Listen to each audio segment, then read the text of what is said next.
Hai babe, nama saya Zazana dan saya adalah seorang web developer. Hari ini saya akan berkongsi risk management proses yang biasanya diimplementasikan di dalam software house company. Adakah proses ini penting? Yes, proses ini adalah penting dan biasanya software house company memang mengimplementasikan proses ini di dalam setiap projek. Ini bagi memastikan projek yang kita jalankan dia follow the timeline and still dalam on track.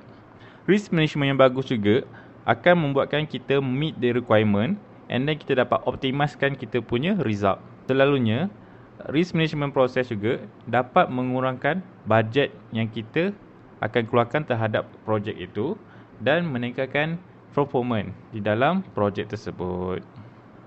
Dalam sesebuah projek, akan ada satu position iaitu project manager. Project manager ni, dia akan menguruskan yang berkaitan dengan projek. Untuk risk management proses ni, ia adalah tanggungjawab project manager.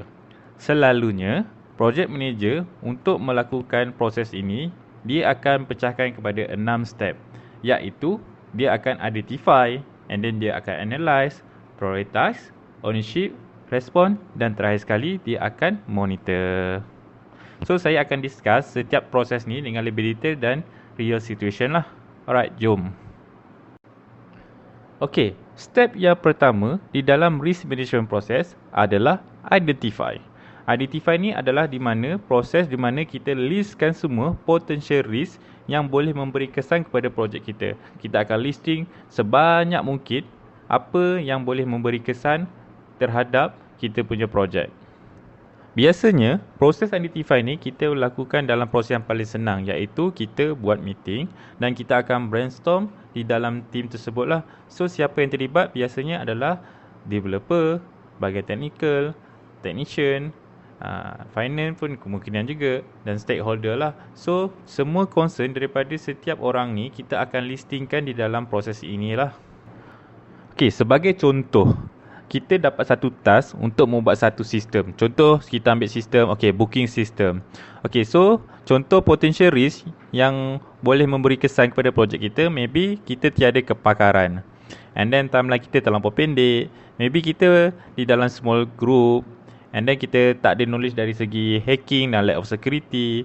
And then waktu COVID ni, kebanyakan orang bekerja di rumah, biasanya akan berlaku lack of communication lah.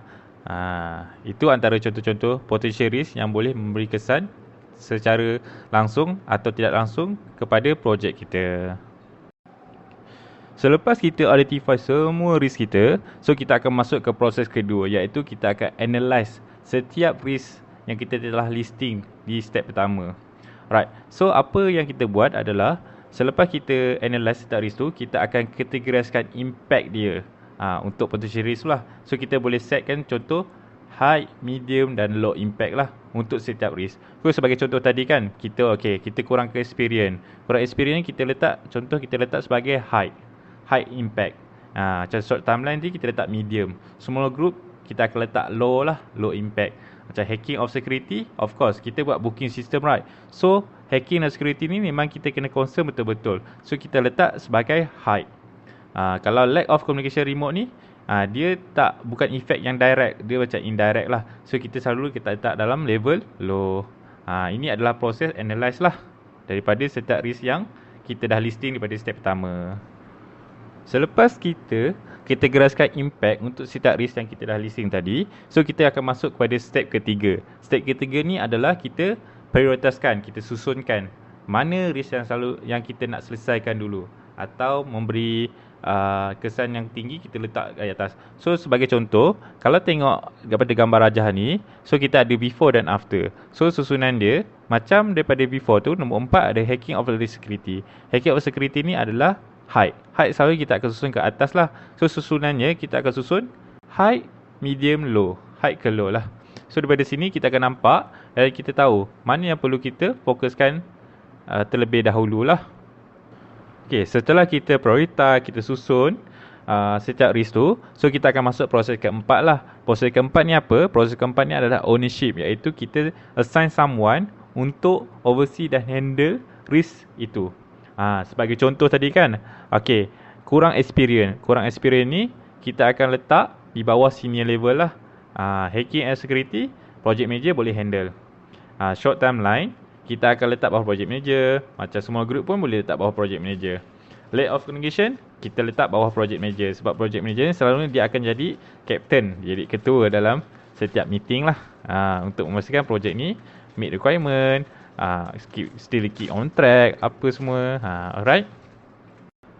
Okay, setelah kita assign someone untuk handle risk tu, so kita akan masuk proses kelima, iaitu respond terhadap potential risk tersebut lah. Okay, contoh seperti tadi, kita ada kurang experience. So maybe respond terhadap risk ni, kita boleh cari find expert freelance. Kita boleh cari freelance, atau kita boleh cari expert yang expert daripada kita punya team sendiri lah. Sama ada team kita atau team lain lah dalam company kita. Untuk hacking dan lack of security, project manager boleh mengawal atau merespon potential risk ni dengan menggunakan risk transfer, iaitu kita hire third party security company yang mempunyai skill dan knowledge terhadap security bagi mengurangkan risk hacking dan security terhadap sistem kita. Kerana sistem kita booking ni dia melibatkan personal data, transaksi dan pembayaran. Jadinya better kita hire third party untuk mengurangkan risk tersebut. Untuk potential risk dari segi short timeline ni biasanya berlaku, memang sering berlaku untuk setiap projek. Selalunya project manager akan respon terhadap risk ni dengan memfokuskan kepada core function, iaitu functionality first. So benda ni sangat penting untuk memastikan flow kita punya projek tu betul. Sebagai contoh tadi, kita buat booking system, right? Jadinya kita fokus kepada core function, iaitu customer register, sign in dan membuat booking, membuat pembayaran dan semakan. Jadi untuk function-function yang lain seperti affiliate, review, itu boleh kemudian. Kita fokus pada core function. Untuk risk small group, biasanya project manager akan respon dengan mencari team atau member daripada team lain. Project manager ni dia akan datang ke project manager daripada team lain dan bertanya sama ada team dia free tak untuk ditransfer ke dalam team kita. Benda ni biasa di dalam software house company lah, di mana kita mencari expert daripada team lain sebab team lain pernah buat projek tu. Jadi kita pinjam dia punya kemahiran, dia punya kemahiran, dia punya pengalaman untuk membantu kita deliver projek kita. Untuk risk lack of communication, selalunya kita akan ada daily meeting di dalam software house ni lah. So daily meeting ni akan dihandle oleh project manager. So semua yang terlibat dalam projek tu akan hadir dan update setiap progress. So di situ project manager akan tahu projek kita dah di on track ke tak, boleh deliver on time atau tak. Di situ any issue yang dilupa atau technician atau sesiapa yang terlibat dalam projek ni boleh kemukakan, berbicara dan kita akan discuss di dalam situ lah. So kat situ boleh mengurangkan risk terhadap communication. Setelah kita memberi respon terhadap semua potential risk kita, so kita akan masuk kepada proses monitor.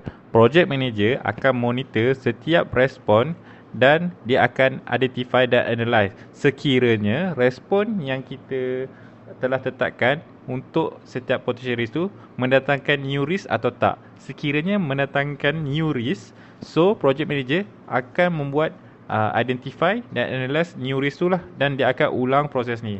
So proses ni dia akan berulang sehingga kita dapat deliver projek ni dan sehingga projek ni complete lah. Kira proses ni akan berulang sehingga kita dapat deliver dan complete. Okey, itu saja perkongsian saya berkaitan dengan risk management process. Okey, berkaitan mereka yang akan bekerja dengan software house tu, so korang akan nampak proses ni di dalam korang punya company lah. Sama ada company kecil atau besar, selalunya prosesnya lebih kurang sahaja. Nanti korang akan nampak lah bila korang kerja. Alright, itu saja. Terima kasih.